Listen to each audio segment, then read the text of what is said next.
नमस्ते, welcome back. एक बार आप लोगों का पुनः स्वागत है। आज मैं आप लोगों को डायरेक्ट से इनडायरेक्ट बनाते समय ऑप्टेटिव सेंटेंस, जिसे इच्छा युक्त वाक्य भी कहते हैं, उसको डायरेक्ट फॉर्म से इनडायरेक्ट में बदलने के नियम बताने का भरसक प्रयास करूंगा। मुझे विश्वास है यदि आप ध्यानपूर्वक इस वीडियो को देखेंगे, मेरी बातों का अनुश्रवण करेंगे, तो अवश्य में आप ऑप्टेटिव मीन्स इच्छा युक्त वाक्यों को बदलने में स्वयं को समर्थ पाएंगे। प्रिय विद्यार्थियों,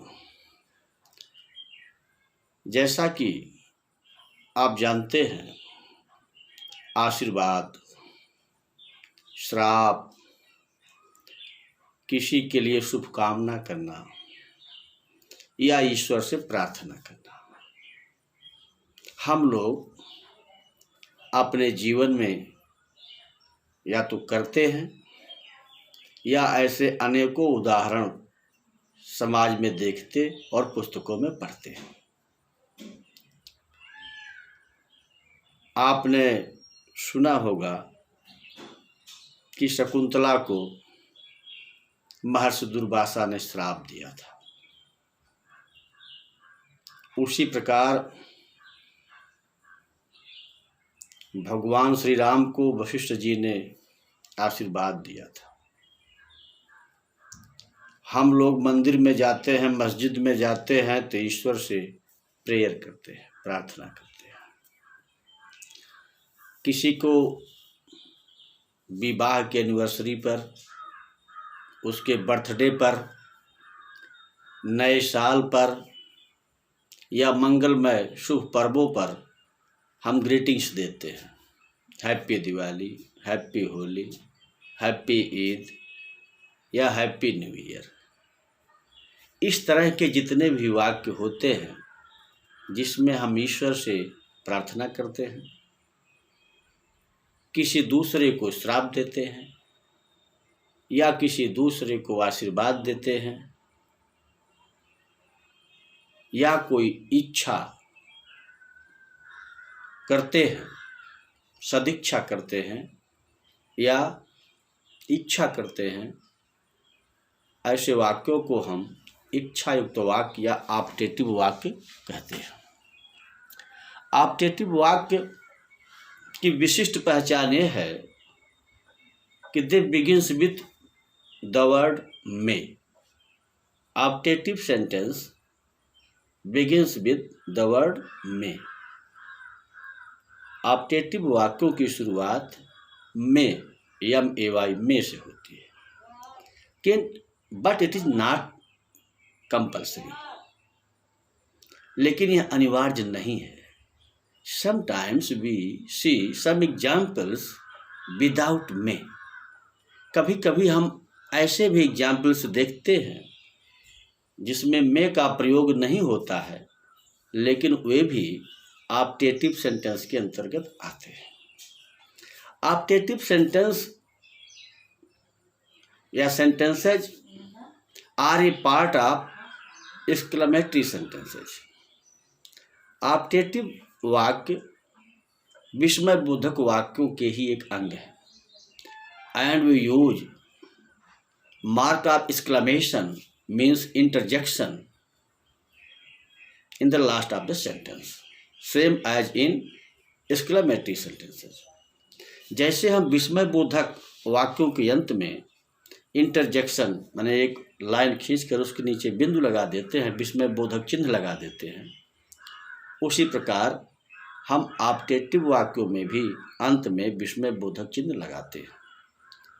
लेकिन जब ऐसे वाक्यों को हम डायरेक्ट फॉर्म से इनडायरेक्ट में बदल देते हैं तो विस्मय बोधक का यह चिन्ह जो होता है, मार्क ऑफ एक्सक्लेमेशन जो होता है, इंटरसेक्शन जिसे कहते हैं, इंटरजेक्शन जिसे हम कहते हैं, यह बदल करके फुल स्टॉप हो जाता है।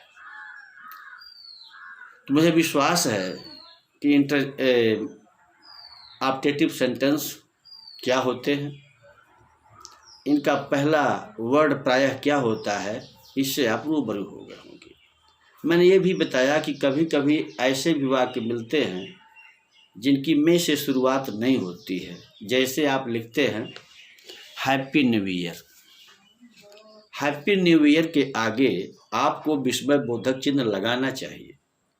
अगर आप नहीं लगाते हैं तो यह ग्रामेटिकल एरर मानी जाती है, व्याकरण की दृष्टि से त्रुटि होती है। एक लाइन खींचिए, उसके नीचे बिंदु लगा दीजिए, जिसे कहते हैं विस्मय बोधक चिन्ह, इंटरजेक्शन।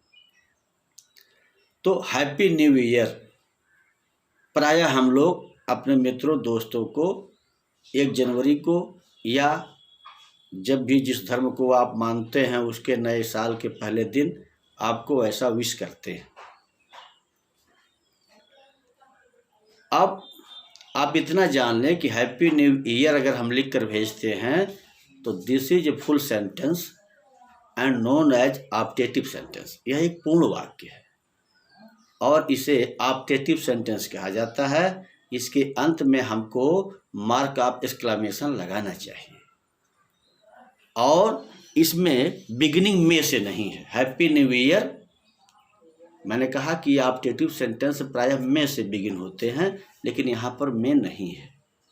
अगर में लगाकर इसको बिगिन करना होता तो may you have a happy new year, may you have a happy new year.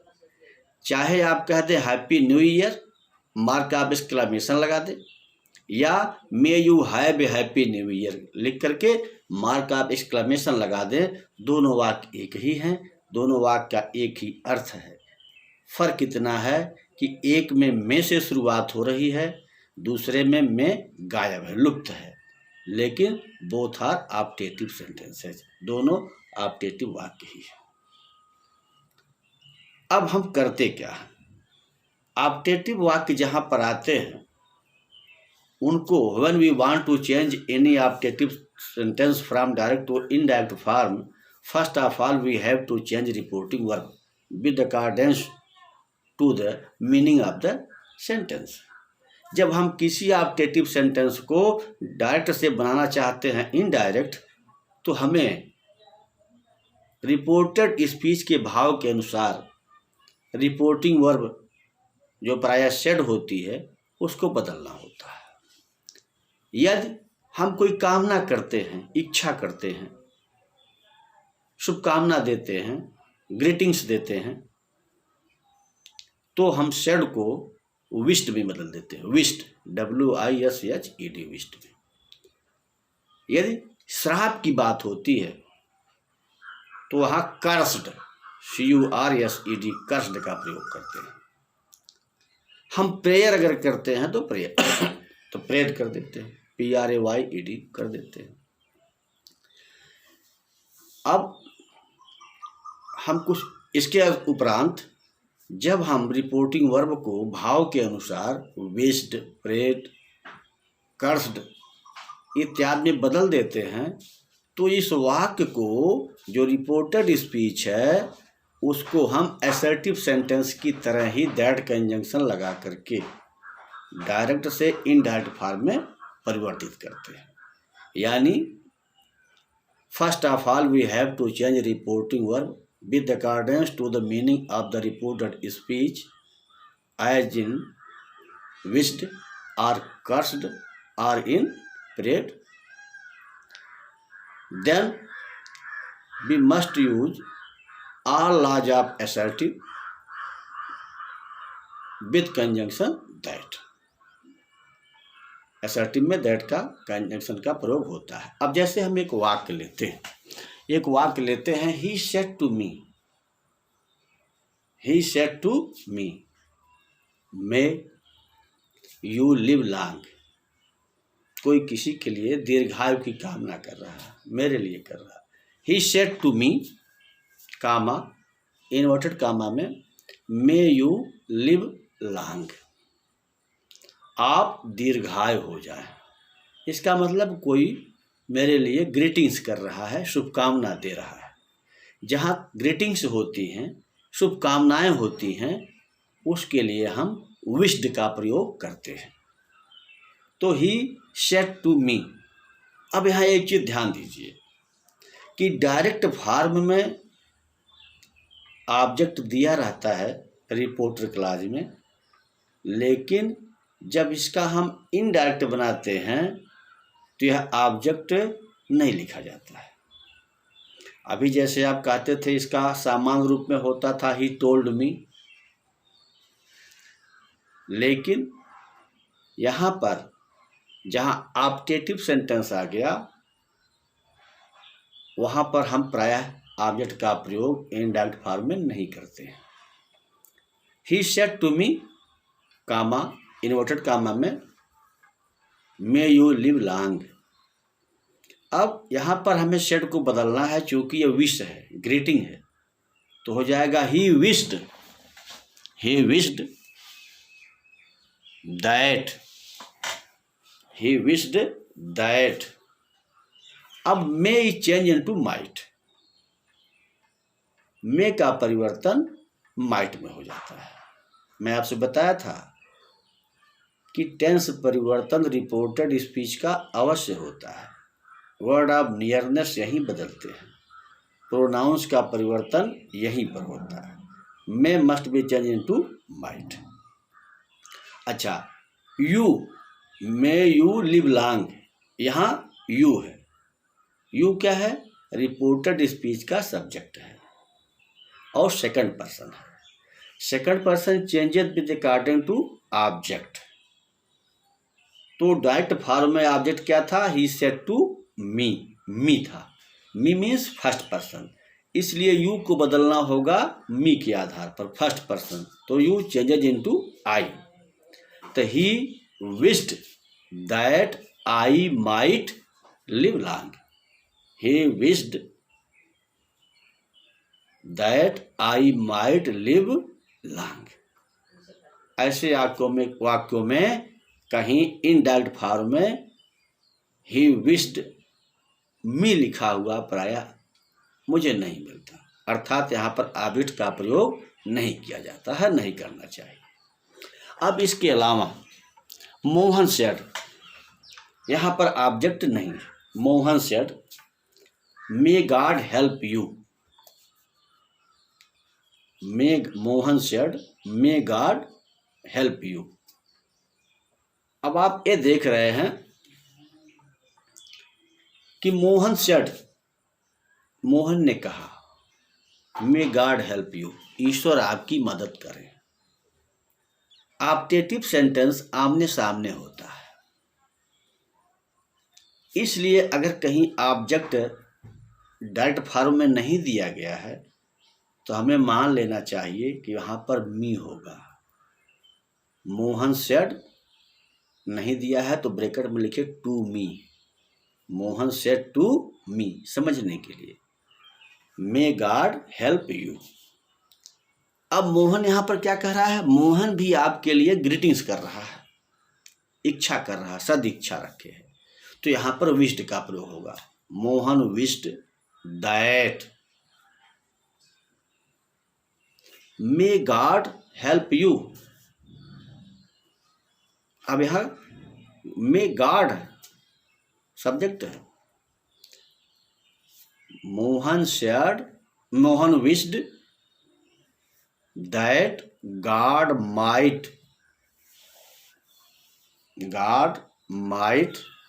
Help. Second person you है। यू किसके आधार पर चलेगा? जो ऑब्जेक्ट छिपा हुआ है, मैंने आपको बताया मी,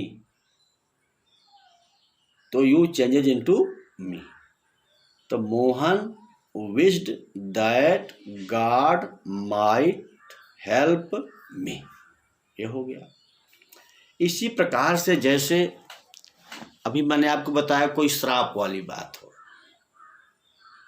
बद्दुआ, जैसे Durvasa said to Shakuntala. Durvasa said to Shakuntala, inverted comma में, may Dushyant forget you. May Dushyant forget you.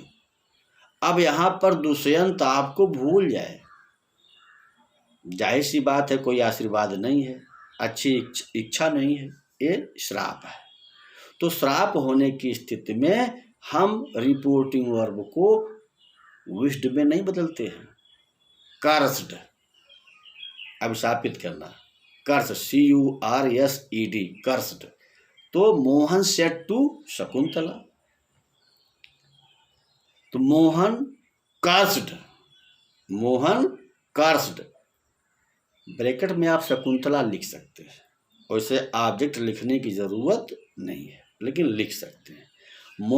Durvasa cursed that may Dushyant forget you, इसको चेंज करना है टेंस सहित, मेक अ माइट। तो दुष्यंत माइट फॉरगेट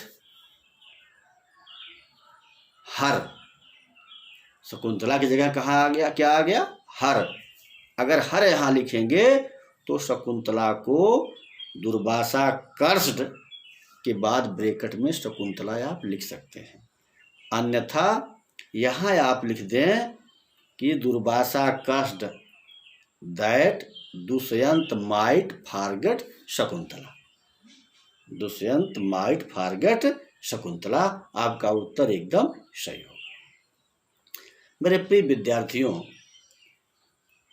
कुछ और भी वाक्य आते हैं, जैसे गुड मॉर्निंग लिखा रहता है, गुड बाय लिखा रहता है, गुड नाइट लिखा रहता है, गुड नून लिखा रहता है। इस तरह के भी वाक्य ऑप्टेटिव वाक्य की श्रेणी में आते हैं, जिनमें good morning, goodbye, good night, good noon इत्यादि भी दिए रहते हैं। अब प्रश्न उठता है कि good morning, goodbye, good noon, good night के वाक्यों को किस श्रेणी में रखें। हमने बहुत से विद्वानों की पुस्तकों का अध्ययन किया। बहुत से विद्वान गुड मॉर्निंग को ग्रीटिंग मान करके इसके लिए विश्ड का प्रयोग करते हैं, लेकिन बहुत से विद्वान इसके लिए बेड, BADE, बेड शब्द का रिपोर्टिंग वर्ब बेड का प्रयोग करते हैं। कुछ विद्वान केवल गुड बाय आने पर ही बेड का प्रयोग करते हैं रिपोर्टिंग वर्ब के रूप में, लेकिन कुछ विद्वान good morning, good night, good नून के आने पर विश्ड का प्रयोग करते हैं, केवल गुड बाय के आने पर ही बेड का प्रयोग करते हैं। निष्कर्ष रूप में मैं आपसे इतना कहना चाहूँगा कि जहाँ कहीं भी ऑप्टेटिव सेंटेंस के रिपोर्टेड स्पीच पार्ट में आपको good morning, goodbye, good night आदि मिल जाए, तो आप रिपोर्टिंग वर्ब में बेड का प्रयोग कीजिएगा, जो सर्वथा सही माना जाएगा। विश्ड का प्रयोग भी अगर आप गुड बाय को छोड़कर सब जगह कर देंगे तो आप गलत नहीं करेंगे, लेकिन गुड बाय के आने पर बेड का ही प्रयोग किया जाता है, यह स्मरण रखना चाहिए। यदि बेड का प्रयोग कर देंगे तो हर जगह आप सही रहेंगे, अन्यथा गुड बाय के आने पर आपको बेड का प्रयोग करना ही होगा। अब जैसे he said to me good morning, see you tomorrow। he said to me, comma inverted comma में good morning, see you tomorrow, see you tomorrow, सुप्रभात, आपसे कल मिलता हूं। He said to me. अब यहां पर कुछ विद्वान विश्ड का भी प्रयोग करते हैं, सेड को विश्ड में बदल देते हैं। कुछ विद्वान बेड का प्रयोग करते हैं। मेरे अनुसार बेड का प्रयोग अधिक यथार्थ है, किंतु विश्ड भी अनुचित नहीं है। इसलिए आप लोग स्वतंत्र हैं। फिलहाल मेरे तरफ से बेड का प्रयोग यदि आप करते हैं तो ज़्यादा सही होगा, किंतु विश्ड का भी प्रयोग सत्य रहेगा, ठीक रहेगा। तो he said to me good morning, see you tomorrow. तो he bade me good morning, इसका प्रयोग करते समय he bade me good morning, यहाँ सेड को बेड में बदल दिया गया। ही रिपोर्टिंग वर्ब को बेड में प्रयोग किया गया, BADE। हे बेड मी, यहाँ पर ऑब्जेक्ट रहेगा बेड के प्रयोग के बाद। ही बेड मी या विश्ड यहाँ जब लगेगा, गुड मॉर्निंग गुड नाइट तो यहाँ पर भी रहेगा। He bade me good morning and said, he bade me good morning and said that he wanted, he would, he bade me good morning and said that he would see me the next day, tomorrow की जगह next day। इसके अलावा he said goodbye my friends, ऐसा होता है। He said good bye my friends, bye bye my friends, तो bye bye means good bye my friends. अब जहाँ पर गुड बाय आएगा वहाँ सिर्फ और सिर्फ बेड का प्रयोग होता है, क्योंकि ये अलविदा है, कोई ग्रीटिंग्स नहीं है। इसलिए इसका होगा he bade good bye to his friends, he bade good bye to his friends. इसका एक दूसरा प्रयोग भी हो सकता है, he bade his friends good bye, he bade his friends good bye. प्रिय विद्यार्थियों, इस प्रकार वे वाक्य जिनसे आशीर्वाद, श्राप, प्रार्थना या इच्छा का भाव प्रकट होता है, उन्हें हम ऑप्टेटिव सेंटेंस कहते हैं। इनकी शुरुआत रिपोर्टेड स्पीच में प्रायः में से होती है, किंतु कभी कभी में लुप्त रहता है। ऐसे वाक्यों को जब हम इनडायरेक्ट में बनाते हैं तो रिपोर्टिंग वर्ब को भाव के अनुसार विश्ड में या कर्स्ड में या प्रेड में या good morning, good night, good नून आदि के आने पर विश्ड अथवा गुड बाय के आने पर अवश्य और अवश्य बेड का लगाकर प्रयोग ही करते हैं, रिपोर्टिंग वर्ब को चेंज कर देते हैं। शेष सारे नियम असर्टिव केस में लागू होते हैं और कंजंक्शन दैट का प्रयोग किया जाता है। Change of pronouns and words of nearness भी पूर्व नियमों के आधार पर ही बदलते हैं। मुझे विश्वास है कि यदि आप मन और लगन से सभी वीडियोज़ को देखते हुए अभ्यास करते रहेंगे तो ऐसा कोई भी प्रश्न नहीं बचेगा जिसको आप परीक्षा में हल न कर दें। आप सफल हों। शांतानुकूल पवनः शिवस्य पंथा भवेत्। आप सभी लोगों का पथ मंगलमय हो और हवा आपके पथ के अनुकूल चले, जीवन के अनुकूल चले। आप सफलता के सभी सोपान चढ़ते रहें। बहुत बहुत शुभकामना। जय हिंद, जय भारत, जय शिक्षा।